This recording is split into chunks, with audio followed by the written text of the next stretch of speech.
GKFX Prime presents the Market Analysis Webinar. Hello everybody, welcome to another edition of this weekly webinar where we're going to cover technical analysis of the major financial markets. That includes currencies, commodities, indices and cryptocurrencies. Specifically we're going to cover these charts that you can see on the screen right here, which is the euro, dollar, dollar yen, pound dollar, Aussie dollar, gold, Bitcoin, WTI crude oil and the S&P 500. If there's any other markets you'd like us to cover, please drop a comment in the video and we'll happily get to it next time. And if there are any particular techniques or something, a setup in the market, anything along those lines, please again drop a comment and it would be great to have that discussion. Otherwise, if you're just enjoying the video, please click that like button, it really helps. So let's have a look at the euro-dollar currency pair to start off. And if you remember last week we were talking about the possibility of a double top here, and we were just looking for a move below 117 as confirmation. Well, we never got the move below 117. As you can see, the price came down. This was potentially the double top formation here, but we never got that sell signal with the move below 117. And you can see that we had just we put in a kind of little short-term double bottom here, and the price moved above the moving average and moved above this area of resistance and held it as support, and that's where we find ourselves, just testing this minor point of resistance, last week's high in effect, and we are just inside this trading range still. We're still inside the 19 to 17 trading range, and while we remain so, the trade for me is selling towards the highs and buying towards buying at the bottom of this trading range. At some point those trades don't work out because you get a breakout through the trading range, but we're not there yet. And obviously keep in mind the prior trend was up, so hence, you know, with the benefit of hindsight here, buying at the bottom of the trading range was in line with that former trend, but it was also in line with that short-term range trading situation.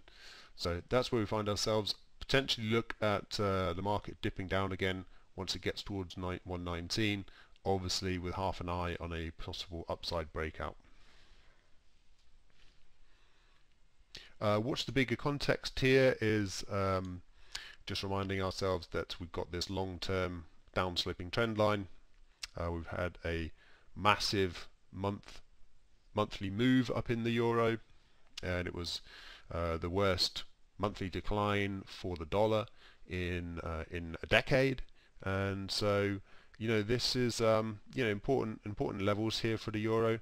The question mark is, do we pull back from this downsloping trend line, or do we in fact break out to the top side? And so I would say in the course of the last week the probability has improved that we actually get a break through this long-term declining trend line and a move up through 119 to start probing 120 and the likes, and this previous high up here around 125. Okay, let's move over to the pound, and a very similar situation here. I would also been looking for a move below the 130 key handle, but again we didn't get it. And in fact we've held 130 on numerous tests now, and now we're up near resistance, hovering around 131, and you can see that these two prior peaks pretty much failed at 131.50. And then if we pull out to our long-term charts, I should probably need to notice they don't need to go that long term. You can see that the March high before the big sell-off and a couple of highs before it were all coming in around 132, so hence we're kind of pausing at this area for that reason, and for the reason of a similar declining monthly trend line. But this, to me, this pound chart almost looks more intuitive than the euro chart, where it really does look like we're putting in a big double bottom at 115. And if that is the case, then you would expect at some point in time, maybe after a pullback, but maybe even this week, we push up through that declining trend line and move up towards this prior peak from 2017.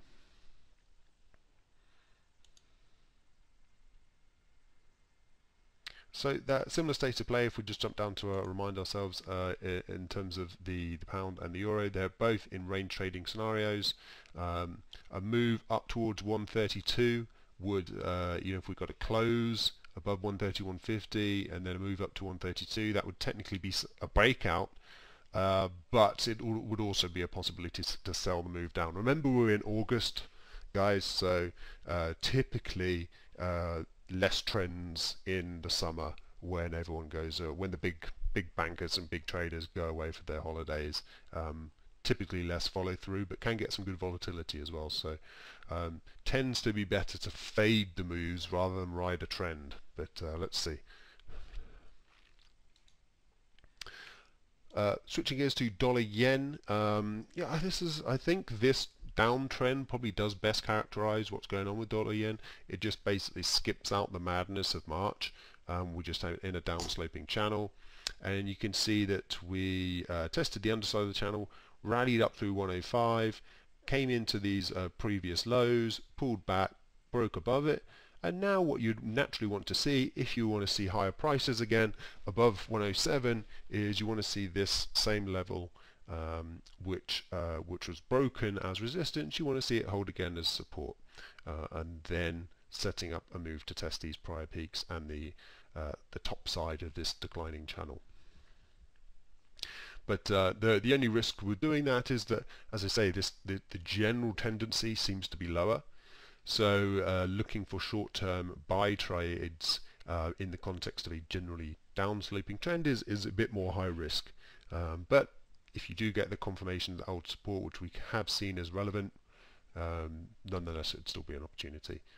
And then once you do get up to the top of the channel, then you are potentially in a situation, if you get a short-term reversal up here, then you are of course in line with the overall trend. If you do get a downtrend reversal on the short term, then you're in line with that longer term slope. So for the time being, we're trending negatively, but maybe on course for another little leg up, depending on how we hold that 10. What is that level right there? 106, pretty much on the money. 106 and change. Alternatively, 106, bit of a line in the sand. If we do move below 106, then we can probably expect a retest of this low down here, maybe re-challenge the bottom of the channel further down. Switching gears to the Aussie, so bit of an upward sloping channel here, and again might have been an opportunity to kind of engage in a bigger drop, potentially just down to the 0.7 level. Could have been what was on the cards last week, but it wasn't. And actually we kind of made a low and then a kind of equal low to the other side. So almost, had there actually been a downtrend before it, this is almost a inverse head and shoulders pattern here, the kind of classic pattern you expect to see in the market. Low, lower low, higher low, move to the top. So that seems like the most likely, and that sort of fits in with what's going on in euro dollar and pound dollar as they move up to the upside of the channel with essentially some dollar weakness on the cards potentially.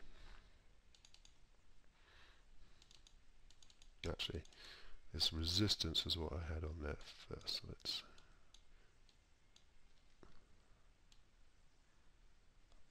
there we go. So let's have a look at gold. So obviously some wild trading been going on in gold.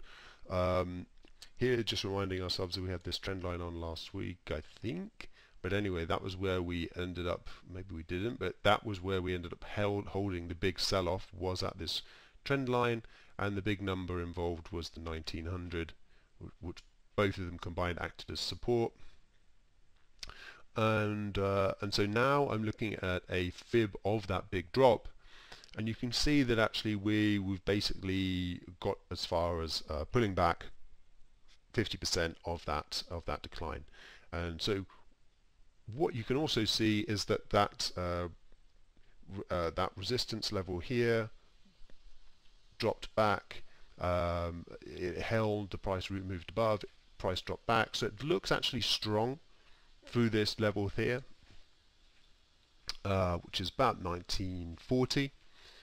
And so even though we've had this big move lower and we've hit the 50% barrier, it does sort of look to me like it wants to move up, pull back, and move up one more time. And if that is the case, I suspect this might be the target on the upside if we do get that one next leg up. Might be these old highs through here, which were blocking the price before that really big explosive move up. And it's also the 61.8% retracement. So something in there potentially could be where the price ends up. And from there, 61.8 actually does tend to work in gold quite a lot. So let's see if that maybe is the top and we get another big drive lower from there. But what I would say at the moment is that these moves through here don't come across to me as like a tidal wave of selling that's rejoining this selling here. It looks like people probably looking for slightly higher prices if they are going to sell down gold, and quite possibly this was just a one-off, burst of activity, and actually the uptrend resumes. For me, I'll judge if we're back on track with the uptrend if we get the price back beyond the 61.8% retracement.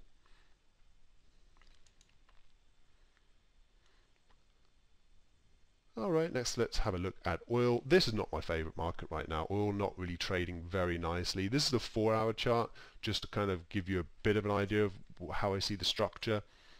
You can see that I've just connected two lows here, so this is not really a particularly legit trend line, if you like, but I think all it's doing is serving to remind me in all this choppy action that the general tendency in the price has been higher.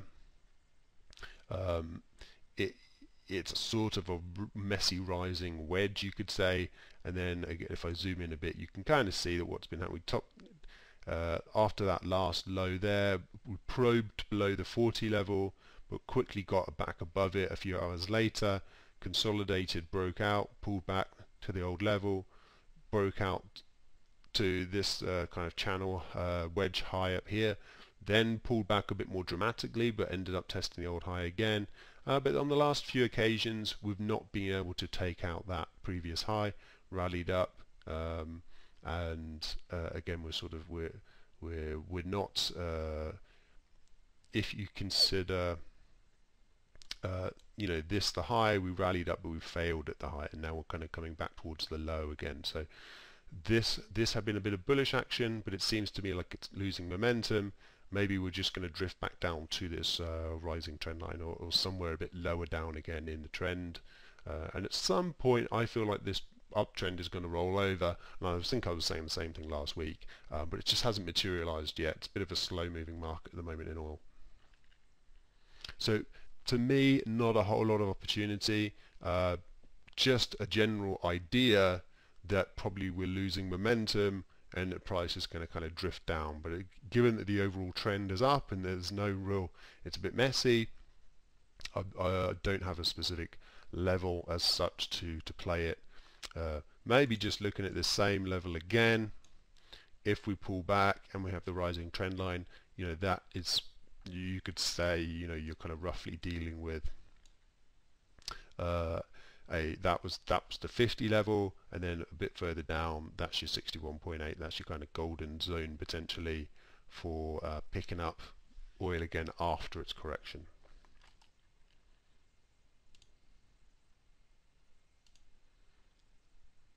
Right, let's move on to Bitcoin. Been really fun in Bitcoin.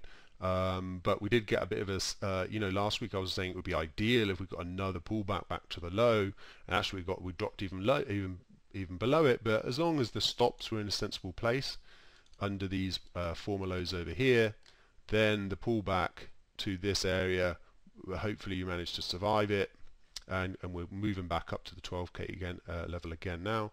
And to me, it looks like a consolidation before a next up move. In the great context of things, I think I'm happy with the idea that we've broken through this kind of big clear bit of structure with that gap up, but we're just running in some resistance, because this is where Okay, we made much higher prices. What was it, like 13 or so, 13,800 or something, 13,700 roughly, with the highs. But actually the closes for these weeks were around 12k. So if we can close the week above 12k on a weekly basis, actually we're already breaking out on a kind of we'll have a new weekly closing high. You know, the highest since back in the glory days of 2018. So that will actually be significant, and it goes to explain why we're treading water a little bit at this big level. And last but not least, the good old S&P 500. Seems like a pretty strong chance that we get a new record high this week, but you can see we're just consolidating under those highs, and then if we want on a daily chart, we can see this was our record high that we're going by, and we're just kind of drifting along underneath it. But we're holding on to all the moving averages, and as you saw in the 4-hour chart, this seemed to be working quite well, this channel through here. And you can even see there's kind of a midline in the channel where the price was above it, then it kind of hugged the bottom trend line and the middle channel line, and then again it acted as support. So that's all working quite well at the moment. So how you can take it is, okay, maybe we get a break up to the record high, but if we get a move below that mid channel line, the natural interpretation is you get a retest of the bottom trend line, and if you get a break of that lower trend line, then essentially the trend is reversing. Alright, that's it. Thank you very much for watching this week. Good luck trading, and if you do enjoy the video, click the like button, and of course subscribe to the channel, and you won't miss next week's video. Thank you everyone.